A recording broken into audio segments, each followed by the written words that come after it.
So it was a bit long day for me because because it was not really planned, and since we have one car only, kaya kailangan kong ihatid si Rodney on time to his work, and then from his work I have to wait until I can come here to work again. And it was supposed to be until 8:30 only, but then it's a little bit longer, but it's okay. Oh, sorry mga kaibigan. Pasensya na kayo, ganun talaga kung mag-video ko. If I have to go into the car, kailangan ko na. So, nasa kotse na ako. Tingnan natin. So, I'm heading home now. I hope I can drive. No. I'm not heading home yet. I have to. Magkuha muna ako ng magtatangki muna ako ng gasolina. Kasi it's so much cheaper here in I have to turn around. In Belgium, they're next to the border. They're very close. So, dumaan ako kanina, but I have to tank in the evening only because then I have. So, pero gusto ko lang sana sabihin, I was really not, when I came here, I was okay. But then later, I felt so sick. I mean, I feel like I'm having a fever, and I also felt my skin, like my forehead, my neck, and compared it to the kids in there, and I was so much warmer than they are. Tapos ang sakit ng ulo ko, tapos nahihilo ako, and I was like and yeah, kailangan natin tiisin kasi kailangan natin may trabaho so that we could live, and yeah. Para mabayaran natin, kailangan natin babayaran. Ganun talaga yung buhay dito. And yeah, now I'm finally going home. I was supposed to go to a different client, pero hindi na nangyari. So I just go home now. Rodney's working, and he was supposed to have only to work only one night, overnight, from this afternoon to tomorrow, and then I don't know anymore. Anyways, but now he has to work 3 nights straight to the same client.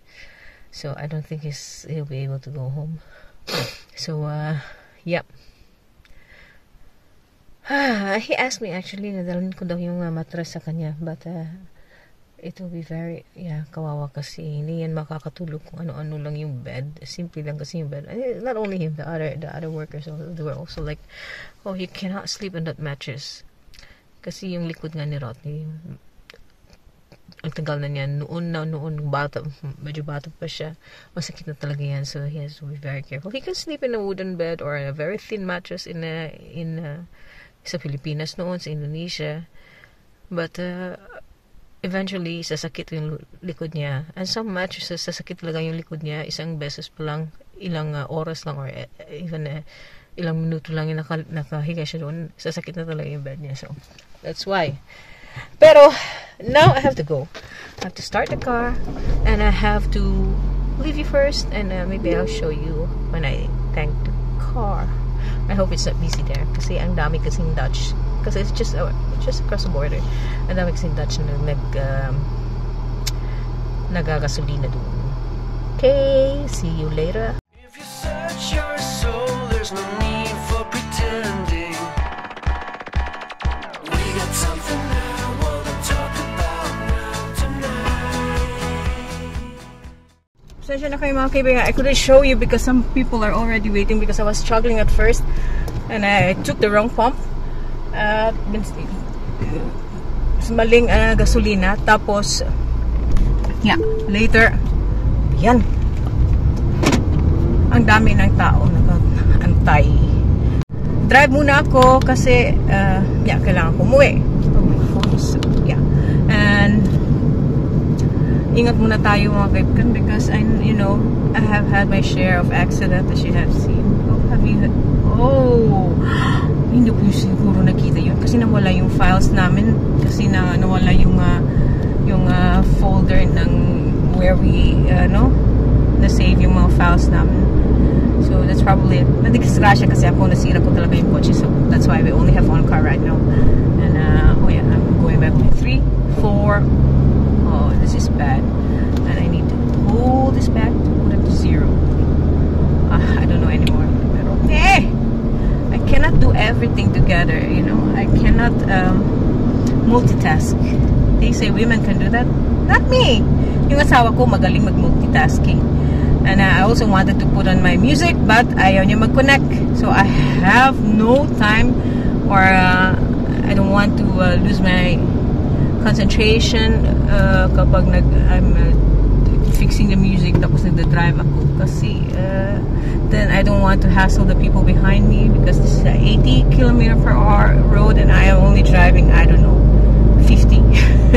Baka mainis sa akin yan. Madaldal pa rin ako kahit masakit yung ulo ko. I really needed to lie down and I go home. But first I have to eat kasi hindi pa ako kumakain. Kasi I wasn't in the mood to eat. Pero I really need to eat and I need to go to bed. Oh, I need some paracetamol. Yeah. Okay. So, uwi muna tayo. So, you might be wondering bakit kami nagtrabaho. That's life here in sa Europe. When you want to live here, you have all your costs and kailangan mo talagang bayaran, di ba? Even though there are also incentives, but not for all people. There are limits, like if you earn this much, if you don't have a job or you are incapable because you're sick or something mentally or physically, then you get your incentives. How do you call that? Welfare. So the welfare here is okay. Kaya lang sometimes it's unfair kasi hindi nila tinitingnan masyado. Ewan ko, yung may mga tao na nabibigyan ng welfare even though they are healthy and they're very they spend money so much, a lot, while the other ones who work hard, because you work hard, you earn more, you don't get any welfare or something, you don't get any help anymore. So yeah, yun yung nakakainis. So they were already honking behind me because my gear was not on the first gear when I was in the traffic light. So it was on 3. Of course, I can't move when I was on 3, especially when I stopped. So I don't blame them. So, but that's what I'm saying. I have to pay attention because they can be very. There are people, and there's an American pickup truck behind me. There must be a man with no patience. Feels like a macho, and I'm driving only a mini small car. So, i-post muna natin kasi mag-highway na ako eh. Okay, bye-bye. Later.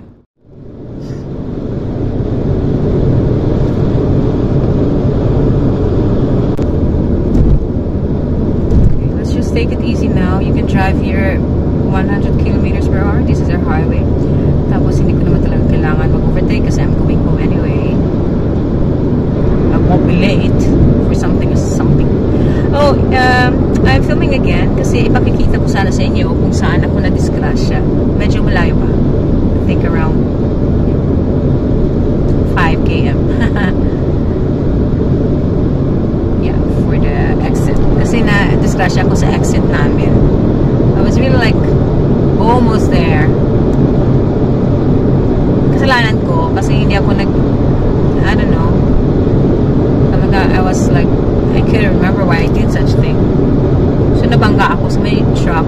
Tapos buti na lang hindi ako sa harapan ng truck na naka-land, instead nasa likod, or else the truck would have driven over me. Eh yung parang sardinas, yung lata na sardinas yung ng kotse namin. So if I would have ended in front of the truck, I would have been dead to something or very badly injured. So nag-spin yung kotse ko, tapos yung truck, I have to talk behind the camera, okay? Yung truck, he still could drove past me, even though I hit the side. Okay, what's okay? How'd you come back? With the car. I have the car with me. Where are you? Oh, there. Abby's here. Just came home from work. Have you eaten? I came home an hour ago, but now I'm gonna eat. Okay. I didn't even I'll turn on the light. Oh, sakit ng ulo ko yun. We'll just continue with the camera kasi wala na akong space sa phone ko. Kaya sabi ko sa inyo, sayang, I couldn't show you the place of the accident. Kung saan yung biyan. Kung saan ako nadidiskrasya. So I have to go upstairs. Oh, I'm so... Oh, may tao pala dito. Can you see yourself? Because I cannot see it. Oh, I need to eat. I need to sleep. So, Papa said I have to show you, film you while giving you a good night kiss. Go to your bed. Nay, are you done? Uploading vlog. Okay, good job, Yuma. Oh, I'll give you a kiss. Hindi ako nag-OA, makigan. Talaga ang sakit ng ulo ko. I will take paracetamol in a little while. And drink something. I need something bubbly. Coke or something, 7-Up. Kisha. Good night. How did I sleep already? I cannot climb up there. Ang dilim ano? Salamat. Good night, Yuma. Is Mama well? They took my tooth out. Oh yeah? Yeah. Painful? Wait. No. Oh yeah, nakalimutan ko. Sure. I didn't even... It was looser than the other time when we went to the. Okay, but at least you don't have to go to the dentist anymore because the Yeah, and ortho now took I away. also have to wear it today again because the progress went a bit back. Okay, the same thing. They didn't have to adjust it. Only take out the tooth. Yeah. Just one tooth? Yeah. Who went with you? Samuel. Samuel was also around when they said that? Was Yeah. Samuel? Okay. So it's okay? No pain? Didn't give you any medicine for if ever it's painful? No? Kasi tingnan nyo, dito kapag pupunta ka ng doktor, it's always like, okay, you only need paracetamol. So, just take paracetamol first and let's see after a week or something if anything, if it's not working, then we'll see. So they don't really jump like, oh, you're sick and something like that. They are very, how do you call that? I don't know how to call that. Mga kaibigan to. Pagod na talaga ako. Tapos wala akong kasama ngayon kasi si Rodney, yan, trabaho. I think this all started, the headache only in the afternoon. Well, I have a very painful throat. I can still eat, but masakit talaga. Huh? What? What is it? It's already 10 over 10, 5 over 10. Masakit yung throat ko. Tapos pag I swallow, sasakit yung tenga ko. Last night, around the middle of the night, today I mean, early in the morning, madaling gabi, ewan ko anong oras, at dawn time, 3 to 4 o'clock in the morning. I woke up like, I was really like, I couldn't breathe. Huh? Thank you. Was that okay? You take it? You need it? So, nagising ko nga si Rote. I really didn't want to wake him up because he's been working night shifts and he couldn't sleep in his work. So, his health will really like, go backwards. We cannot get sick because we don't have sick leave or something because we are freelancers. So, nagising ako kasi I couldn't breathe. Last year, I had it like at least 5 times.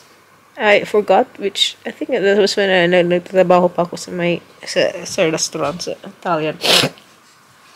I really woke up like I couldn't breathe and I would have to slam my chest or my back. And usually I don't want to wake up Rodney. And today, he woke up because ang ingay ko. Tumayo ako, then I slammed my chest, slammed my back, and then I jumped. Really like that. I couldn't breathe through my nose, I couldn't breathe through my mouth. So parang na-stuck talaga siya. So I think it lasted like, I don't actually know. I feel like longer. I feel like around 4 minutes, 5 minutes, but maybe it was shorter. It's just because I was like panicked. And yeah, buti na lang, yun, Rodney slammed my back. Tapos, it worked at first, and then later, lumala siya. So, I said, stop. And I was like, and then, buti na lang, huminto siya, but it was still not totally gone because I couldn't lie down. So, I turn around, like, parang, instead of my head on the head side, I put my head on the feet. In the bathroom. Okay. On the feet side. Tapos, because we had an electric fan on, tapos lumala kaya with the electric fan. And, So I put it. Uh, yeah, it's just so strange. So when I wake up, buti na nakatulog ulit ako. It stopped. And when I wake up, masakit na yung lalamunan ko at saka yung tenga ko pag when I swallow. Like, yeah, like that now. And now also my head. And I was working na hilo ko and I feel like I'm having a fever. So nakakainis because, oh. And when I have a headache, it's really, really bad. I don't think it's migraine. It's just like, I always blame it on my eyes. Kaya lang, I really don't know what it is. So, nasusuka ko. So when I feel like I'm gonna vomit, then I really want to vomit so that at least I would feel a little bit okay. So I think I'm just gonna go down again. Tapos maghahanap na ako ng kamatis and I put some lemon juice in there and salt and pepper and then just eat it like that. Tapos a little extra of a 7-Up or Coke with a soda stream. Maybe it will help, but I don't want to eat a lot because then I also feel like I'm gonna suffocate when I go to bed when I'm full, especially pag may yung malala yung hay fever ko. Ano ba yan? Mga kaibigan, pasensya na kayo. Ang dilim. I hope the kids... Oops! Lumidilim pa na masyado kasi I don't want to put on the light. Sige na nga. Sige, ito yung itsura ng dito kapag walang ilaw. It's already 10 o'clock. Pero ganito yung sky sa labas kasi it's summertime. Yeah. I forgot when it will get darker every 15 minutes every week or something. Baka sa October, I don't know.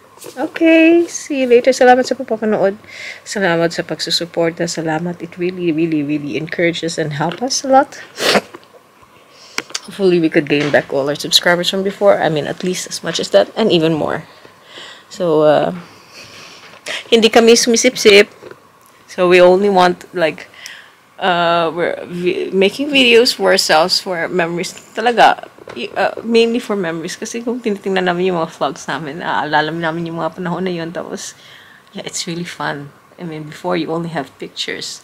With the story, you can really like feel it back again because it's action. The next day.